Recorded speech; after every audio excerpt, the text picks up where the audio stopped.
Chapter 5. Advice from a Caterpillar. The Caterpillar and Alice looked at each other for some time in silence. At last the Caterpillar took the hookah out of its mouth and addressed her in a languid, sleepy voice. "Who are you?" said the Caterpillar. This was not an encouraging opening for a conversation. Alice replied rather shyly. I hardly know, sir, just at present. At least I know who I was when I got up this morning, but I think I must have been changed several times since then." "What do you mean by that?" said the Caterpillar sternly. "Explain yourself." "I can't explain myself, I'm afraid, sir, said Alice. because I'm not myself, you see." "I don't see," said the Caterpillar. "I'm afraid I can't put it more clearly, Alice replied very politely. for I can't understand it myself to begin with, and being so many different sizes in a day is very confusing." "It isn't," said the Caterpillar. "Well, perhaps you haven't found it so yet, said Alice. but when you have to turn into a chrysalis, you will some day, you know, and then after that into a butterfly, I should think you'll feel it a little queer, won't you?" "Not a bit," said the Caterpillar. "Well, perhaps your feelings may be different. said Alice. All I know is, it would feel very queer to me." "You? said the Caterpillar contemptuously. Who are you?" Which brought them back again to the beginning of the conversation. Alice felt a little irritated at the Caterpillar's making such very short remarks, and she drew herself up and said very gravely, "I think you ought to tell me who you are, first." "Why?" said the Caterpillar. Here was another puzzling question, and as Alice could not think of any good reason, and as the Caterpillar seemed to be in a very unpleasant state of mind, she turned away. "Come back," the Caterpillar called after her. "I've something important to say." This sounded promising, certainly. Alice turned and came back again. "Keep your temper," said the Caterpillar. "Is that all?" said Alice, swallowing down her anger as well as she could. "No," said the Caterpillar. Alice thought she might as well wait, as she had nothing else to do, and perhaps after all it might tell her something worth hearing. For some minutes it puffed away without speaking, but at last it unfolded its arms, took the hookah out of its mouth again, and said, "So you think you're changed, do you?" "I'm afraid I am, sir. said Alice.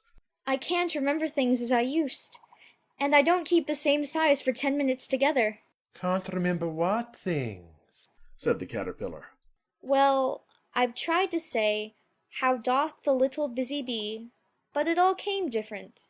Alice replied in a very melancholy voice. "Repeat. You are old, Father William," said the Caterpillar. Alice folded her hands and began. "You are old, Father William," the young man said, "and your hair has become very white, and yet you incessantly stand on your head. Do you think, at your age, it is right?" "In my youth," Father William replied to his son, "I feared it might injure the brain. But now that I'm perfectly sure I have none, why, I do it again and again." "You are old," said the youth, "as I mentioned before, and have grown most uncommonly fat. Yet you turned a back somersault in at the door. Pray, what is the reason of that?"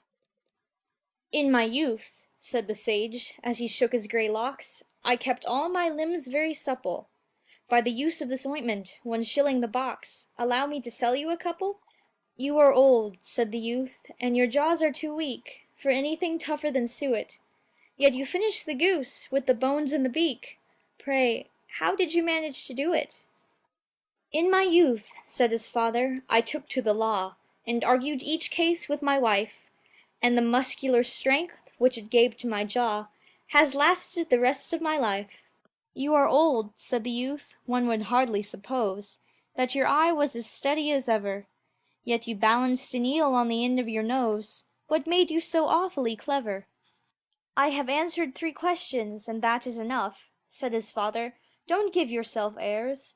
Do you think I can listen all day to such stuff? Be off, or I'll kick you downstairs." "That is not said right," said the Caterpillar. "Not quite right, I'm afraid," said Alice timidly. "Some of the words have got altered." "It's wrong from beginning to end," said the Caterpillar decidedly, and there was silence for some minutes. The Caterpillar was the first to speak. "What size do you want to be?" it asked. Oh, I'm not particular as to size. Alice hastily replied. Only one doesn't like changing so often, you know. I don't know, Said the caterpillar. Alice said nothing. She had never been so much contradicted in her life before, and she felt that she was losing her temper. Are you content now? Said the caterpillar.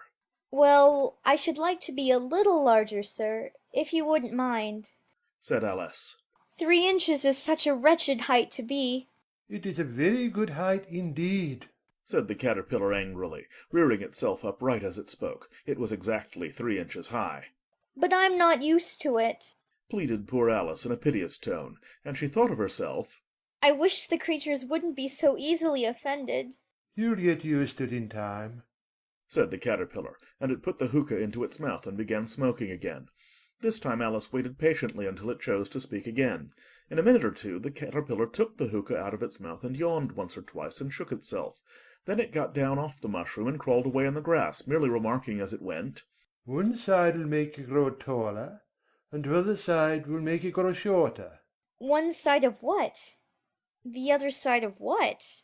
thought Alice to herself. Of the mushroom. Said the caterpillar, just as if she had asked it aloud, and in another moment it was out of sight. Alice remained looking thoughtfully at the mushroom for a minute, trying to make out which were the two sides of it, and as it was perfectly round, she found this a very difficult question. However, at last she stretched her arms round it as far as they would go, and broke off a bit of the edge with each hand. And now, which is which? She said to herself, and nibbled a little of the right-hand bit to try the effect. The next moment she felt a violent blow underneath her chin. It had struck her foot. She was a good deal frightened by this very sudden change, but she felt that there was no time to be lost, as she was shrinking rapidly, so she set to work at once to eat some of the other bit. Her chin was pressed so closely against her foot that there was hardly room to open her mouth, but she did it at last, and managed to swallow a morsel of the left-hand bit. Come, my head's free at last. Said Alice in a tone of delight, which changed into alarm in another moment when she found that her shoulders were nowhere to be found. All she could see when she looked down was an immense length of neck, which seemed to rise like a stalk out of a sea of green leaves that lay far below her. What can all that green stuff be? Said Alice. And where have my shoulders got to? And oh, my poor hands, how is it I can't see you? She was moving them about as she spoke, but no result seemed to follow except a little shaking among the distant green leaves. As there seemed to be no chance of getting her hands up to her head, she tried to get her head down to them, and was delighted to find that her neck would bend about easily in any direction, like a serpent. She had just succeeded in curving it down into a graceful zigzag, and was going to dive in among the leaves, which she found to be nothing but the tops of the trees under which she had been wandering, when a sharp hiss made her draw back in a hurry. A large pigeon had flown into her face, and was beating her violently with its wings. "Serpent!" screamed the pigeon. I'm not a serpent. Said Alice indignantly. Let me alone. "Serpent, I say again."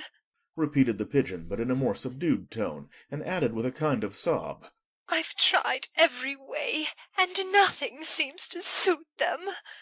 I haven't the least idea what you're talking about. Said Alice.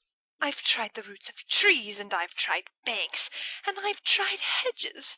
The pigeon went on without attending to her. But those serpents, there's no pleasing them." Alice was more and more puzzled, but she thought there was no use in saying anything more till the pigeon had finished. "As if it wasn't trouble enough hatching the eggs. Said the pigeon. But I must be on the lookout for serpents night and day. Why, I haven't had a wink of sleep these 3 weeks." I'm very sorry you've been annoyed. Said Alice, who was beginning to see its meaning. "And just as I'd taken the highest tree in the wood, Continued the pigeon, raising its voice to a shriek. and just as I was thinking I should be free of them at last, they must needs come wriggling down from the sky. Oh, serpent!" But I'm not a serpent, I tell you. Said Alice. I'm a... "Well, what are you?" Said the pigeon. "I can see you're trying to invent something." I'm a little girl. Said Alice, rather doubtfully, as she remembered the number of changes she had gone through that day. "A likely story, indeed." Said the pigeon in a tone of the deepest contempt. I've seen a good many little girls in my time, but never one with such a neck as that. No, no, you're a serpent, and there's no use denying it. I suppose you'll be telling me next that you never tasted an egg." I have tasted eggs, certainly. said Alice, who was a very truthful child. But little girls eat eggs quite as much as serpents do, you know. "I don't believe it. Said the pigeon. But if they do, why, then they're a kind of serpent, that's all I can say." This was such a new idea to Alice that she was quite silent for a minute or two, which gave the pigeon the opportunity of adding, "You're looking for eggs, I know that well enough. And what does it matter to me whether you're a little girl or a serpent?" It matters a good deal to me. said Alice hastily. But I'm not looking for eggs, as it happens. And if I was, I shouldn't want yours. I don't like them raw. "Well, be off then," said the pigeon in a sulky tone, as it settled down again into its nest. Alice crouched down among the trees as well as she could, for her neck kept getting entangled among the branches, and every now and then she had to stop and untwist it. After a while she remembered that she still held the pieces of mushroom in her hands, and she set to work very carefully, nibbling first at one and then at the other, and growing sometimes taller and sometimes shorter, until she had succeeded in bringing herself down to her usual height. It was so long since she had been anything near the right size that it felt quite strange at first, but she got used to it in a few minutes and began talking to herself as usual. Come, there's half my plan done now. How puzzling all these changes are. I'm never sure what I'm going to be from one minute to another. However, I've got back to my right size. The next thing is to get into that beautiful garden. How is that to be done, I wonder? As she said this, she came suddenly upon an open place with a little house in it about 4 feet high. Whoever lives there, thought Alice. It'll never do to come upon them this size. Why, I should frighten them out of their wits. So she began nibbling at the right-hand bit again, and did not venture to go near the house till she had brought herself down to 9 inches high. End of chapter 5.